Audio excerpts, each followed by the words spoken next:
Hello everyone. तो सकाळु आज मुझे रेडी जाइए आमर घरे अष्टमी पूजा आज सका 6टार अष्टमी पूजा बसुला आमर सकाळ लुकटा था बहुत सिंपल।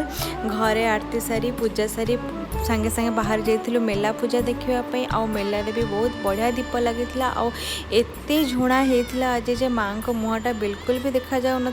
तो अष्टमी सब बड़े ही सी हुए एत झुणा लगे कि माँ को मुहटा के देखा जाए बहुत भल लगे हेले झुणा बास्नाटा। तो मेलू आसिक आम बाहर जाइलु सांगे सांगे दहीबरा खावाई पूरा टेस्टी टेस्टी दहीबरा खाई आसलु आउ लंच रे खाई भेज बिरियानी मंचूरियन आ मशरूम तापर टिके रेस्ट नहीं इवनिंग रे बाहर जाइलु मेला पूजा देखापी आज तो हूँ माँ को लास्ट आरती माने यही वर्ष लास्ट आरती मन तो दुख होता हेले पुणी आर वर्ष अपेक्षा आसिक मेलू बन लुची आ मटर तरकारी। मु रही जय जगन्नाथ। मो चैनल को सब्सक्राइब करदेवे जदि वीडियो भल